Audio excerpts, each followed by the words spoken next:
Hello everyone, William Tramp, also known as This Effin GM here, ready for this week's installment of This Effin Monster. Last week, we dug into the Ankheg, an ambush predator with a sizzling acid spray. This week, we're taking a look at a truly fiendish foe, one that has a foxy demeanor and is a master of knowledge and deception. So let's get ready to clear the air and discuss this effin' monster, the Arcanaloth. Before we start, a quick note. The Arcanaloth, a type of fiend known as a Yugoloth, appears in the Dungeons & Dragons 2024 edition decoupled from the rest of its family, which is something we have seen before when we talked about air elementals. This is a common occurrence in the 2024 Monster Manual, but I figured it bears a mention. Okay.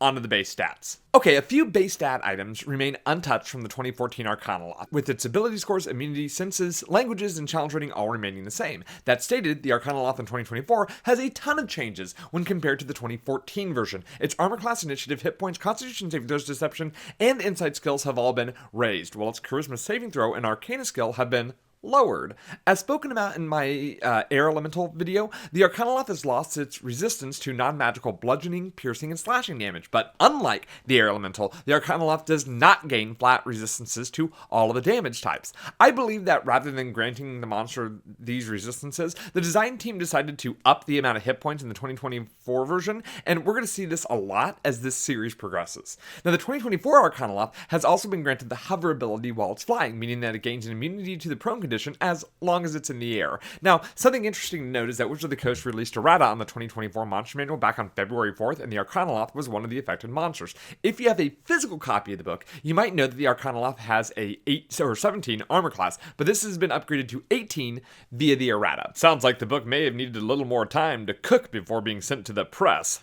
I've got the link to the errata in the thing below. Now, as for traits, the Arcanaloth's traits represent a massive change for this fiend. Small changes we see including moving spellcasting over to the monster actions and wrapping up the Arcanaloth's innate spellcasting into the spellcasting ability. Now, this is a change I strongly agree with, as I never quite understood having a separate trait for innate versus learned spellcasting on a monster that offers no other versions. Here's what I mean. When a Drow priestess is granted both of these traits, I understand that. As a species, the Drow gain innate spellcasting, and it's present on all representatives of those people, even if they are warriors, bakers, or analysts by trade.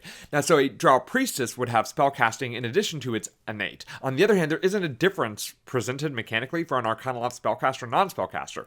Everything we see is assumed to be a stock member of that creature. So why would all of them have innate spellcasting and learn spellcasting? I don't know. It weirds me out. Anyway, now those have been wrapped up into one ability and moved over to actions. Now, the 2024 Arcanaloth has also lost its magic weapons ability, which makes sense as this is not a damage resistance concern anymore, and I consider this a minor update.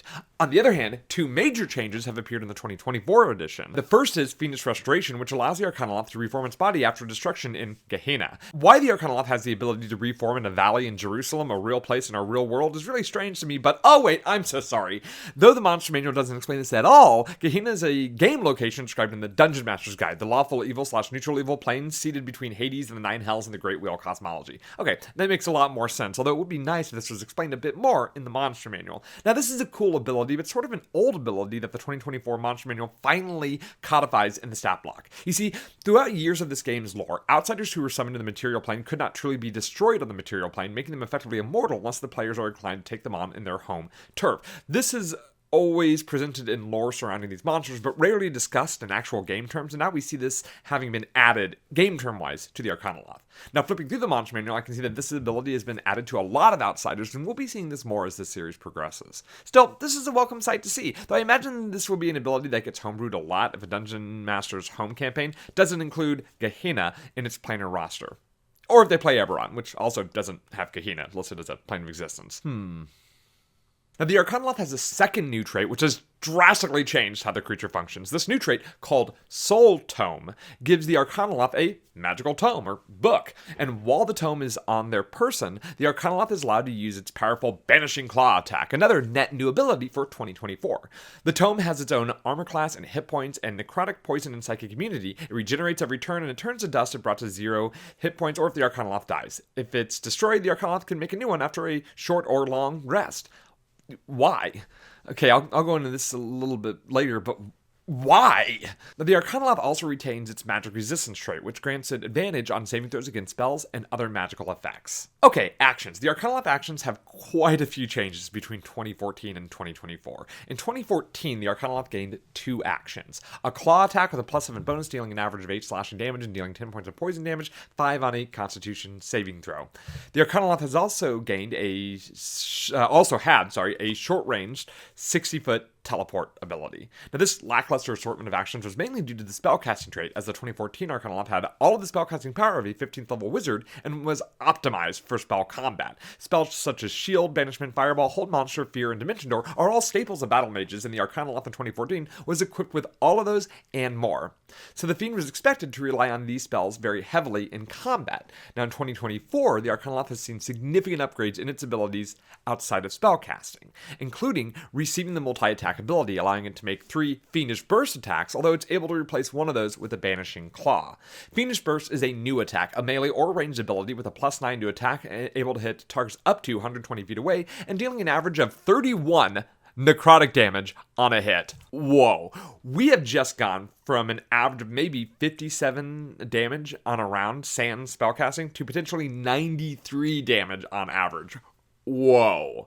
But the 2024 Arcanaloth doesn't stop there. In addition to the due to the addition, of the magical tome trait, the Arcanaloth has also been granted a new action called Banishing Claw. While in possession of the Soul Tome, the Arcanaloth may make this melee attack at a +9 to attack against a target within 5 feet. The attack does an average of 10 slashing damage and 19 psychic damage for a total of about 29, making it ever so slightly weaker than the Arcanaloth's Fiendish Burst attack.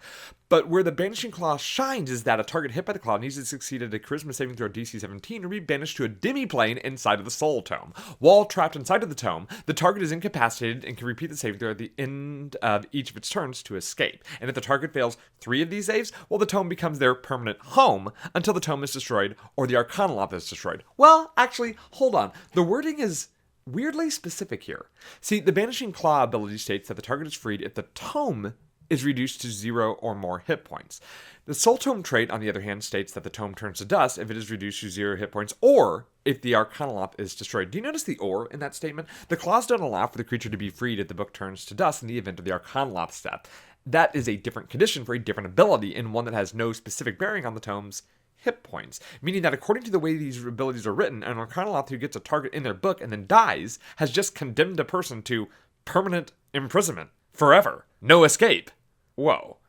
Now, I don't know if this is an accident, that maybe the designer intended for a target in the book to be freed upon the Arcanaloth's death, but that's not what's written here. This is a classic example of rules as written versus rules as intended, but without the designer here to spell it out for me, I have to interpret this on my own. And personally, I really like the idea of a CR12 being incredibly dangerous, and I don't think a insta-death ability that requires 3 failed saving throws is that broken at all. But that's just me, This Effin GM, an exceedingly cruel dungeon master.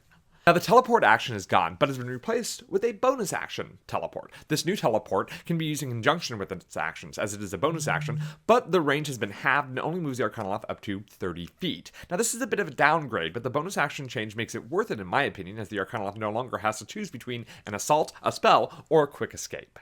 Let's talk about spellcasting for a second. Despite it being included in the actions, I think the Arcanaloth's spellcasting ability is robust enough to merit its own conversation. In 2014, the Arcanaloth had a ton of spells, giving it the spellcasting capability of a 15th level wizard.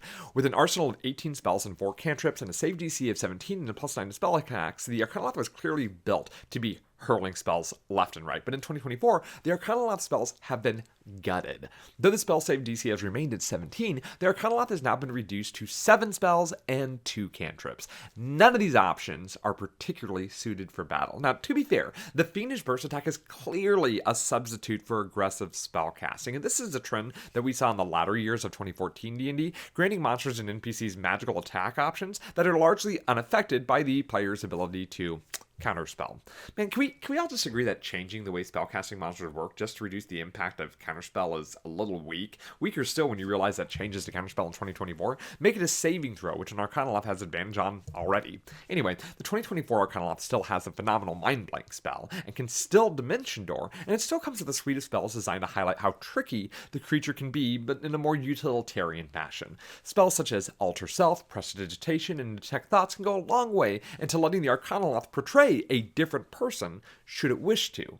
When combined with its decent deception skill of +7, this should give it a easy reputation of being a difficult threat to root out. But for the most part, the Arcanaloth is no longer going to be relying on spells once initiative has been rolled. And dungeon masters who are looking for a chance to throw down a chain lightning spell at their player characters are going to need to look elsewhere. That stated, I should mention that one particular spell for the Arcanaloth has been, well, it's been upgraded. While the 2014 Arcanaloth had access to counterspell in its spellcasting trait, the 2024 Arcanaloth simply just gets a reaction that they are able to use to counterspell, meaning that the 2024 Arcanaloth technically has unlimited uses of this ability, making it a naturally frustrating creature to take on in 2024, for 2024 D&D player characters who often have at least some measure of spellcasting ability. Okay, how would I use them in combat?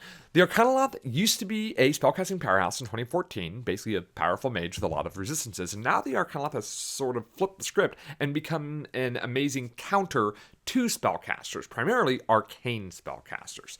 With effective immunity to most illusion spell and a mind blank that makes most enchantment spells useless, plus resistances and immunities to common spell damage types, and advantage against the saving throws of every spell, plus a once per turn counter spell, the Arcanaloth is primed and ready to take down any wizard it encounters. Now, as a result of this, I think the Arcanaloth would save arcane spellcasters for last in combat, as the Arcanaloth would not really see a wizard or a sorcerer as a particular threat right off the bat.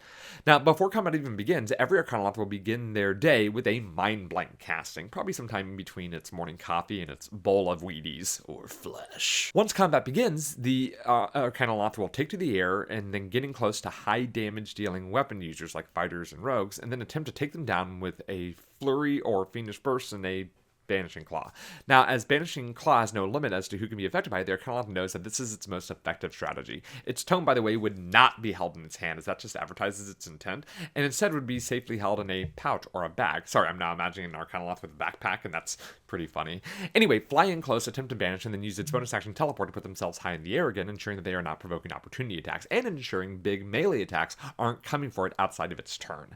The biggest threat most Arcanaloths will face, by their very nature, are paladins, as they are the most resistant to its banishing ability, as well as they are able to deal the kind of damage an Arcanaloth has no defense against. So if an Arcanaloth can recognize such a threat, and they should be able to, as they are incredibly intelligent and know that most full plate wearing fighters aren't carrying holy symbols and asking everyone to stay near them, they will likely keep a distance and rain down necrotic bursts on paladins until the paladins stop moving. Now, as I mentioned previously, arcane spellcasters don't typically provide much of a threat against this fiend, although the Arcanaloth is well aware that it is limited on how many counterspells it can dish out each round. So if they're faced with a large number of powerful spellcasters, more than it can account for, the Arcanaloth may break off from their assault on weapon users and attempt to banish the least charismatic spellcaster it can find. Now, as for survivability, the Arcanaloth would seem like it isn't wildly concerned with being destroyed, considering it has the ability to reform on its home plane, but the Soul Tome sort of throws a wrench in that strategy. See, if a Dungeon Master rules that the destruction of an Arcanaloth would in fact release the souls it is trapped, an Arcanaloth might consider this too big of a prize to lose and seek to escape via Dimension Door when it's reduced to about 70 hit points or less. On the other hand, the book can be a source of trickery for the Arcanaloth. You see, a Soul Tome can hold any creature within, and Arcanaloths are not truly friends to anyone, so it's entirely possible that an Arcanaloth will attempt to escape but leave its tome behind, assuming that the player characters in the know will attempt to destroy the book to free the souls trapped within, and, wouldn't they be a little surprised to find a really powerful and aggressive creature that the Arcanaloth trapped as a security measure waiting within and ready to attack anyone it sees upon being released? Now, if the tome isn't a factor for the Arcanaloth, it'll probably fight to the death on any plane that's not Gehenna, knowing it'll be able to continue their dastardly plans for eternity as long as it's not hunted in its home. Now, what would I change about them? After thinking about it some, I can deal with the fact that the Arcanaloth is no longer a truly spellcasting fiend. Having a spellcasting monster with a full character suite of spells is frankly difficult to run on the table as a game master. I mean, let's be real. The 15th level wizard player has presumably had tons of sessions to get used to the casting of their spells and try out different strategies, whereas most monsters that I use get about 3 rounds to use their spells before they're banished back to Gehenna or wherever spellcasters go when they die. So this isn't a huge deal to me, this change, but it's just a bit shocking. What gets me about the Arcanaloth is the Soul Tome. Why? Well, why does the Soul Tome grant a powerful claw attack, but it's not the source of the creature's spells. This throws me off a lot. Like, I can understand innate spellcasting, although typically we see that key off of charisma, like with a sorcerer rather than intelligence, but the connecting tissue is right there, and I can absolutely see a wizard wanting to get their hands on Arcanaloth's magic book. So why does the soul tome just disintegrate when the Arcanaloth dies? Having the condition of, you can steal it from me, but the owner must live, is really odd to me. And the wording in Banishing Claw and Soul Tome leaves some ambiguity as to whether a trapped soul is freed when the Arcanaloth dies, and I don't love that. Overall, I'm always a bit wary when creature strategies revolve around a single item, and I always feel a little gross when I see the monster's special item as purely a plot point rather than being a tangible object that can be used in the world. I mean, think about it. Like, this isn't a special Arcanaloth, this is the average member of this fiendish species, sort of implying that whenever an Arcanaloth is created, they're handed a book whenever they step out of the magic womb or primordial ooze or whatever, then told to have fun and commit evil, right? I don't know. I know for many this isn't going to be an issue, it just gets me. I would personally either just remove the book entirely and reflavor the Banishing Claw as an attack that yeets people off into a personal demi-plane, and then change the condition of being freed when the book is destroyed to instead being freed when the Arcanaloth is destroyed. Now, if I were a cruel dungeon master, and I often am, I would specify that the Arcanaloth had to be destroyed in its home plane of Gehenna to free any souls trapped within, rather than freeing when it's destroyed on a different plane and reformed elsewhere. Or, alternatively, I would leave the book when the Arcanaloth dies, making it a magic item, one that has all the spells that the Arcanaloth can cast within it, so it's useful to wizards, and granting a hefty bonus to spellcasting, like a +3 magical implement. But I would also fill it with souls, so player characters need to figure out how to free those without losing such a potent weapon in their fight for treasure. I mean, fight against evil! Alright, and that's it. That's the Arcanaloth in the 2024 Monster Manual for Dungeons & Dragons 5th edition. As I am a huge fan of the Planescape setting, the Arcanaloth is a big favorite of mine, and I have some mixed feelings as to the changes that have been presented, especially when considering how the stat block for Shemeshka the Marauder, the most famous Arcanaloth in the Planescape setting, is presented very differently than the Arcanaloth that we see here. But nothing stops me from blending the two by granting Shemeshka the Banish Claw ability, so maybe I'll take that route in my Planescape campaign. Anyway, next week we're going to be taking a look at our first generic NPC stat block, the death-dealing, hard-to-see-coming Assassin, and I will have a lot to say about that one. But for right now, thank you for joining me today in this discussion of Arcanaloths, and if you're so inclined, please consider liking this video and subscribing to this channel, as I'm trying really hard to achieve my goal of 5,000 subscribers by the end of this year, and every like and subscribe really helps. Otherwise, have a great rest of your day, and I look forward to seeing you next time on This Effin Monster.